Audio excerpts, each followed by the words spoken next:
जिले से बिलोंग करते हैं। छतरपुर जिले से। छतरपुर जिले से हमारे ही पास से हैं, हम भी टीकमगढ़ से बिलोंग करते हैं। सर आपका इंटरव्यू कैसा रहा आज का? मेरा इंटरव्यू अच्छा रहा।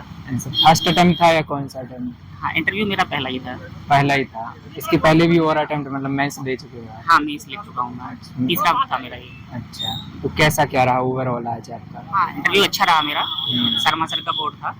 टोटल 5 मेंबर थे बोर्ड में। तो इंटरव्यू ओवरऑल काफ़ी कॉर्डियल था बोर्ड। अच्छा रहा है। तो किस प्रकार यहाँ से जैसे ही आप जाते हैं तो क्या प्रोसेस रही थी, किस प्रकार से क्वेश्चन किए गए आपसे? मुझसे जो क्वेश्चन किए गए, जैसे मेरा एजुकेशन में शिक्षक हुए तो मेरे उसके बैकग्राउंड से क्वेश्चन थे। और मैं इंजीनियर हूँ, इंजीनियरिंग किया हुआ है मैंने, तो उससे भी क्वेश्चन थे। किस प्रकार से किए गए क्वेश्चन? जैसे बेसिकली मैथमेटिक्स से क्वेश्चन किया गया मुझसे, क्योंकि मुझसे पूछा गया था कि आपका फेवरेट सब्जेक्ट कौन सा है। अच्छा। तो उसमें मैंने मैथ्स को प्रेफर किया बताना, तो मुझे कुछ जनरल फार्मूलाज पूछे गए थे क्वाड्रेटिक इक्वेशन के, a+b का होल स्क्वायर माइनस b का होल स्क्वायर। अच्छा। और केमिस्ट्री में मुझसे सिंदूर जो होता है, तो ऑपरेशन सिंदूर से कनेक्टेड था वो। अच्छा, हाँ। तो उन्होंने उसका केमिकल कंपोजिशन ना पूछ के जो नेचुरल सिंदूर होता है तो उसके बारे में पूछा। अच्छा। अब वो ऐसा कोइंसिडेंस था कि मैं जहाँ पे टीचर हूँ तो मेरे स्कूल के पीछे एक मंदिर में लगा हुआ है वो। अच्छा। सिंदूर का पेड़, तो काफी जानकारी थी मुझे उसके बारे में। हाइट पूछी उसकी और कैसे प्राप्त किया जाता है उससे सिंदूर, तो मैंने बताया, वो जानकारी थी उसके बारे में। कैसे सर, कैसे प्राप्त किया जाता थोड़ी बता दीजिए।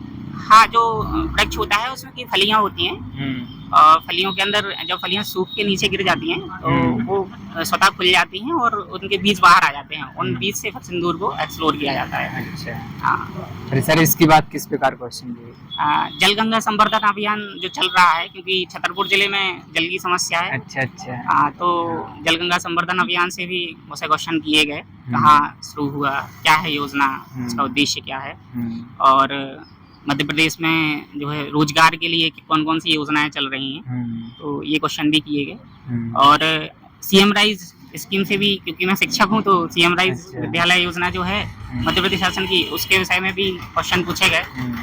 और फिर डिप्टी कलेक्टर के जो दायित्व हैं, उनको पावर्स किन किन एक्ट से मिलती है, जैसे MPLRC है और भारतीय न्याय सुरक्षा संहिता है, तो उसके विषय में पूछा गया। तो कुछ करंट से अभी क्वेश्चन किए गए करंट का जल गंगा संवर्धन अभियान था करंट का। अच्छा। हाँ, एक ही क्वेश्चन किया करंट? हाँ, करंट का एक ही क्वेश्चन था। अच्छा।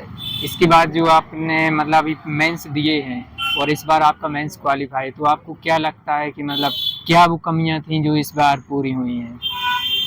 मुझे लगता है कि लेखन जो प्रैक्टिस है उस पर ज़्यादा ध्यान देना चाहिए, क्योंकि मेन तो वही है। अगर लेखन शैली अच्छी है तो मुख्य परीक्षा पास कर सकते हैं। आपने कैसे किया इस बार आंसर राइटिंग, मतलब हाँ, कैसे? आंसर राइटिंग उसकी प्रॉपर प्रैक्टिस करनी होती है, उसमें कंटिन्यूटी चाहिए, कंसिस्टेंसी होनी चाहिए। आपको डेली आंसर राइटिंग करनी होती है। 2 से 3 घंटे आप डेली प्रैक्टिस करते हैं तो उसमें अच्छा कर सकते हैं आंसर राइटिंग में। तो मतलब आंसर राइटिंग के लिए आपने कहीं अदर कोचिंग वगैरह ज्वाइन किया, सेल्फ ही किया?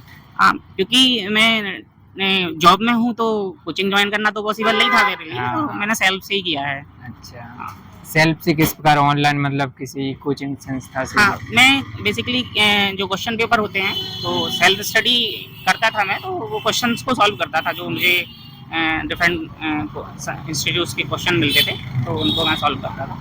सर जिनका भी प्री निकल जाता लेकिन मेंस नहीं निकल रहा, प्री हर बार निकल जाता, तो उनके लिए आप क्या कहना चाहेंगे कि वो मेंस किस प्रकार से मतलब प्रिपरेशन करें, आंसर राइटिंग करें ताकि वो भी निकल सके? मेंस में भी जिस तरीके का ट्रेंड MPPSC ने चेंज किया है, तो उसमें एक हॉलिस्टिक अप्रोच रखनी पड़ेगी। केवल रट के जो है मुख्य परीक्षा पास नहीं हो पाएगी। उसमें एक ब्रॉडर एस्पेक्ट में काफ़ी नॉलेज चाहिए उसका, एनालिटिकल अप्रोच भी होनी चाहिए, तभी आप आंसर राइटिंग प्रॉपर कर पाएंगे, और प्रैक्टिस मस्ट है। तो आप जो अभी फिलहाल में 2026 में कैंडिडेट्स प्री देने वाले हैं, उनके लिए आप क्या कहना चाहेंगे? प्रीलिम्स के लिए प्रैक्टिस जो सेट होते हैं उनको लगाएं और डेली MCQ सॉल्व करें। कम से कम 100 क्वेश्चन तो डेली करने ही है। अच्छा। तो वो बेहतर कर पाएंगे प्रीलिम्स में। और जो करंट अफेयर्स है उस पर, और MP का बेसिकली ज़्यादा पूछा जाता है प्रीलिम्स में, तो MP का अच्छे से कवर करना पड़ेगा। चलिए सर, आपका बहुत बहुत धन्यवाद। Thank you sir. Thank you. इनके बोर्ड में था सर।